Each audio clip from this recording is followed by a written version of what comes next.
Kapag may isang CEO ng isang multi-billion dollar company na magreretiro na o kaya isang general na magbibigay ng huling utos niya bago yung isang malaking labanan, walang kumukurap, 'di ba? Oo, tama. Walang gustong ma-miss kahit isang salita doon. Mismo. Kasi bawat salita, kalkulado yan. Bawat bantas may malinaw na layunin. Kaya nakakagulat isupin na nung ibigay yung pinakasikat na huling utos sa kasaysayan, yung tinatawag nating Great Commission, mali pala yung pagkakaintindi natin sa isang napakasimpleng salita. At yung maling akala na yun, nagpabago sa buong estratehiya ng kasaysayan sa loob ng daan-daan taon. Kaya maligayang pagdating sa ating masusing pagsusuri ngayon. At para sa iyo na nakikinig, linawin ko lang, hindi ito yung karaniwang Sunday school lesson mo. Ang layunin natin ngayon ay himayin itong sikat na teksto mula sa isang completely different na pananaw. O kasi gagamitin natin yung mga notes mula sa Lesson 27, Great Commission. At titignan natin yung kasaysayan, wika at yung geography na mismong event. Ang misyon natin dito is to uncover yung orihinal na kahulugan ng Great Commission doon sa Mateo 28. Kasi babaguhin ito yung pagtingin mo sa salitang nasyon, aalamin din natin yung nakakabaliw na impluensya ng mga inapo ni Abraham, and tapos dadaling ka namin sa isang tiyak na bundok sa Israel. Na kung saan malamang nagsimula ang lahat ng ito. Okay, himayin natin ito. Kasi kapag narinig mo yung salitang nation o nasyon, ang default agad natin is borders, di ba? O political boundaries. Tama. Naiisip agad natin yung mapa ng mundo, kung saan nagtatapos ang France at saan nagsisimula ang Germany. May gobyerno, may currency, may pasaporte. Pero yung ancient Greek at Hebrew texts, they didn't care about our modern political lines eh. Hindi talaga. Kasi kadalasan, binabasa natin yung ancient texts gamit yung modernong lente natin. Alam mo yon, para kang nagbabasa ng lumang mapa, pero yung ginagamit mong legend ay pang Google Maps. Okay, gets ko. Maling tools para sa maling panahon. Exactly. Kaya sa orihinal na Griego, ang ginamit na salita doon ay ethnos o kaya goyim naman sa Hebreo. Wala itong kinalaman sa mga bansang may border walls. Ang mas malapit na translation nito is people groups. People groups. Oo, sila yung mga grupo ng tao na pinagbubuklod ng dugo, ng isang wika at isang kultura. You could cross zero political borders today at pwede ka pa rin maka-interact ng 50 different nations o people groups sa isang lugar. So, para itong pagkalito sa pagitan ng isang gusali at ng mga taong nakatira sa loob nito. Ang focus dapat ay sa mga tao, hindi sa semento. Mismo. Ang ganda ng analogy na yan. Pero teka, let me push back on this a bit. Bakit ba napakahalaga ng pagkakaibang ito? Hindi ba pareho lang naman yung resulta kapag nagturo ka sa isang bansa at sa mga tao nito? Ang nakakabilib dito ay kung paano nagbabago yung buong strategiya ng misyon kapag naintindihan mo to. Tingnan mo yung data na madalas isite ng Joshua Project. O kaya yung argumento dun sa aklat ni John Piper na Let the Nations Be Glad. Yes, yung kabanata niya tungkol sa supremacy of God among all the nations. Tama. Kasi kung ang goal mo lang ay ma-check off yung isang political na bansa sa listahan, pwede kang pumunta sa Brazil, tapos magtayo ka ng headquarters sa Rio de Janeiro at magturo dun sa Portuguese. Tapos, sasabihin mo, mission accomplished na. Oo, kasi technically nasa loob ka na ng border nila eh. Ngunit by doing that, inabandon mo yung daan-daang uncontacted or marginalized indigenous tribes sa loob mismo ng Amazon forest. Wow. May sariling wika at paniniwala ang mga yon. Hindi sila nakakaintindi ng Portuguese, they are distinct people groups. So kung borders ang basehan, you're mapping the world politically. Ngunit ang mandate pala ng Great Commission ay cultural mapping. Exactly. Hindi natatapos yung misyon dahil lang nakatawid ka ng border sa airport. Ang layunin ay matiyak na lahat ng natatanging grupo ng tao, walang ethno-linguistic group, ang malalaktawan.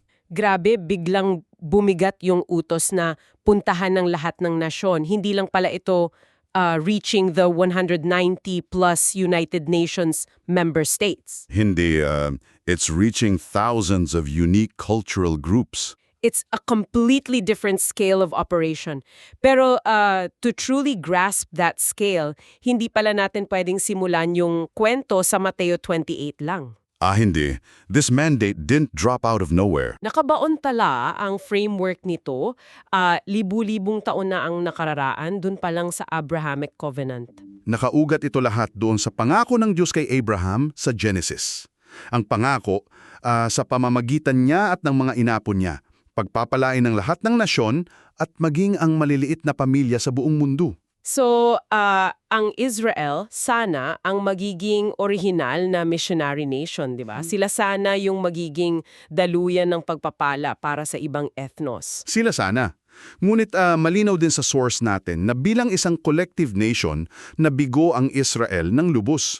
Failed miserably, maliban sa ilang exceptions. Kasi imbes na lumabas at magbahagi, naging insular sila, di ba? Oo, nagtayo sila ng mas matataas na pader para protektahan ang sarili nilang kultura, iniwalay ang sarili nila. Naging komportable sila doon sa loob. At historically speaking, kapag ang isang institusyon ay nagfo-focus lang sa self-preservation, namamatay yung original na mission niya.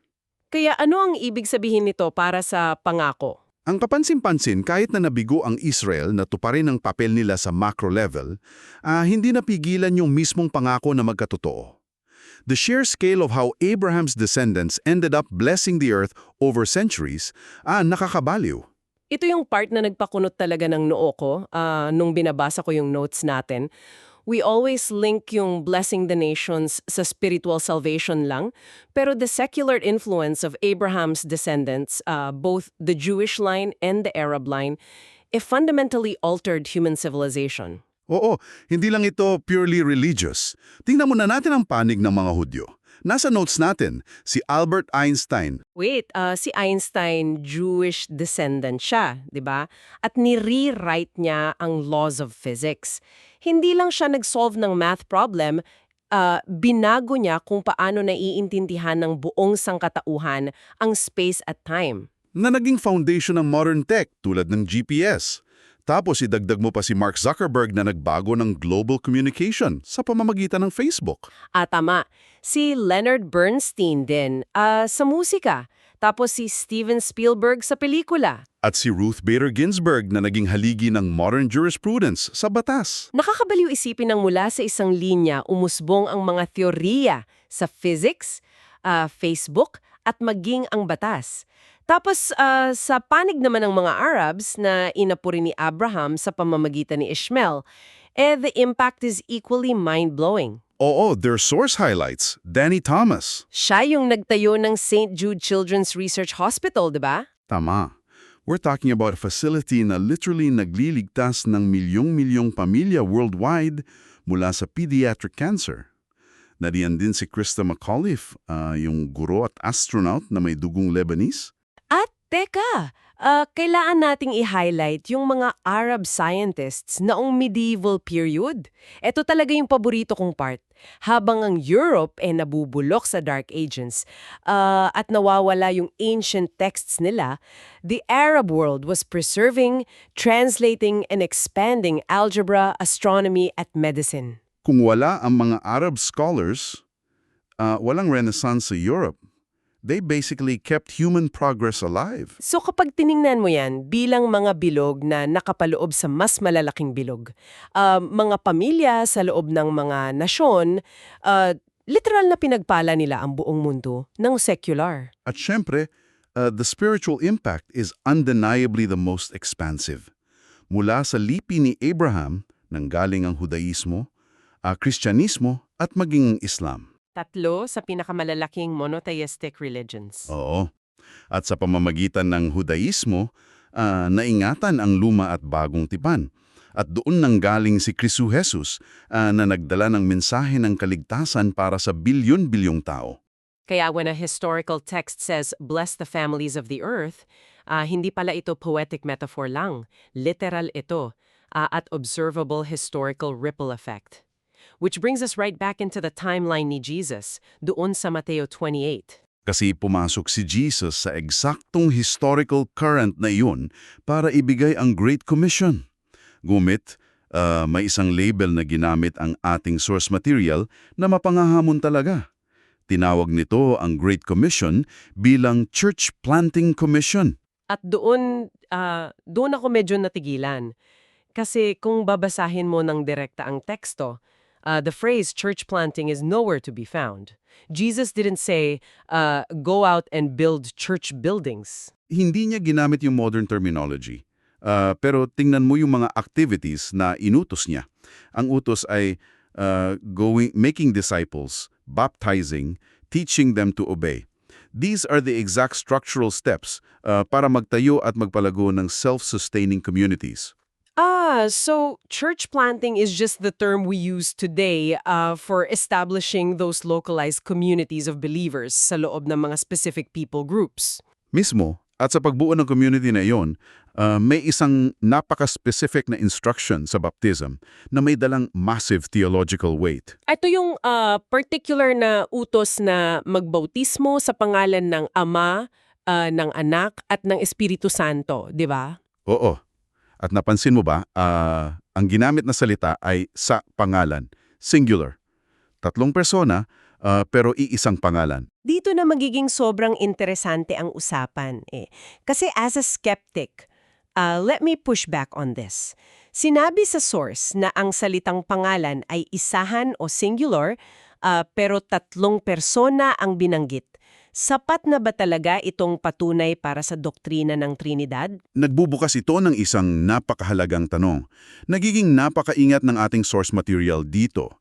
Nililinaw nito na hindi ito ang final definitive argument o pinal na patunay para maitayo ang buong Trinidad. Right. Kasi kung iyan lang ang hawak mo, ang daling i-dismiss na baka grammatical quirk lang ng Griego yan. Exactly. Ang point ng source is not that this proves it by itself, kundi kung paano ito perpektong nakaayon at sumusuporta sa theological reality na tatlong persona sa iisang Diyos.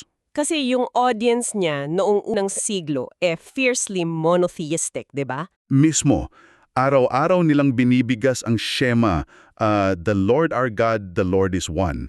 Kaya para ilagay ni Jesus ang Anak at ang Espiritu Santo sa parehong level ng Ama sa isalim ng isang pangalan, that was a radical paradigm shift. Nakikita ko yung bigat nun. Pambihira. It's about the underlying authority structure ng mismong misyon. So, logically speaking, kung bibigyan ka ng misyon na ganyan kabigat na backed by a triune authority, paano mo i-communicate yung lawak nun sa isang grupo ng mga ordinaryong mangingisda? Kung ikokonekta natin ito sa mas malaking larawan, iyan ang magdadala sa atin sa pisikal na lokasyon. Yung Mount Arbel. Oo. Sinasabi sa ating source na ang Galilee Great Commission na ito ay pinaniniwala ang naganap sa Mount Arbel. Bagamat isa lamang itong napakagandang educated guess at hindi tayo 100% sigurado, ito ang pinakamatuwirang lokasyon. Bakit Mount Arbel? What makes it so different? Kasi naisip ko lang, bago ito, the disciples were hiding in a locked room somewhere in Jerusalem, di ba? Natatakot para sa buhay nila? Very insular. Tapos, what happens when you're in a locked room? You only see the four walls. Limitado yung pananaw mo.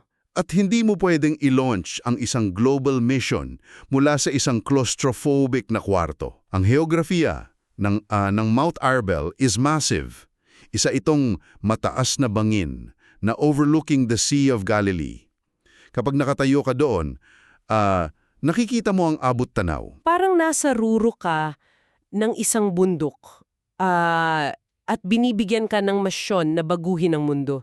Makikita mo siguro yung mga trade routes doon, no, di ba? Makikita mo ang Via Maris o yung Way of the Sea, yung major highway kung saan dumadaan ang mga caravans papuntang Egypt at Syria. You are literally looking at the highways na nagko-connect sa lahat ng nasyon. Na kailangan mong abutin kumpara kapag nasa loob ka lang ng isang nakakandadong kwarto. Nakikita nila yung literal na daan papunta sa mga ethnos na kailangan nilang abutin. The visual aid was perfect. Kapag nakita mo yun, nagbabago yung worldview mo. nawawala yung survival mode mo at napapalitan ng global expansion. Grabe, we really unpacked a lot today. Para sa iyo na nakikinig, mabilis nating ibubuod yung mga napag-usapan natin. Nakita natin na ang nasyon pala e tungkol sa people groups at hindi borders. Tapos, yung di matatawarang impluensyon secular at spiritual ng mga anapo ni Abraham. Nakita rin natin yung blueprint para sa church planting at yung halaga ng singular na pangalan sa Trinidad at syempre yung cinematic na vision sa tuktok ng Mount Arbel. Ang dami nating nahimay doon, ha? Oo nga eh. Kaya aming ito binabago ang pananaw mo ngayon. Bilang mga tao sa makabagong panahon, may sarili din tayong mga people groups eh. Yung ating mga kaibigan, pamilya at mga komunidad sa opisina o online. Sila yung mga ethnos natin. Tama. Kaya bago tayo magtapos, gusto kong iwan sa iyo ang isang malalim na tanong. Kasi ang buong pag-asa ng kilusang ito ay nakasalalay sa kakayahan ng mga ordinaryong tao na makita ang mundo ng walang artificial na borders. Na madalas nating itayo para protektahan ang sarili natin. Mismo. Kaya kung ang orihinal na bansang inatasan ay nabigo dahil naging insular sila, ano ang pumipigil sa mga institusyon ngayon na maging komportable na lang sa kanilang mga sariling bakuran at kalimutan ang tunay na utos sa tuktok ng bundok na iyon? That is a heavy question to sit with. Are we mapping our world by the walls that keep us comfortable o by the people groups we're meant to reach? Maraming salamat sa pagsama sa amin sa masusuring pagsusuri na ito. Keep exploring, keep asking questions, and wag hayaang makulong ang pananaw mo sa apat na sulok lang ng kwarto. Hanggang sa muli!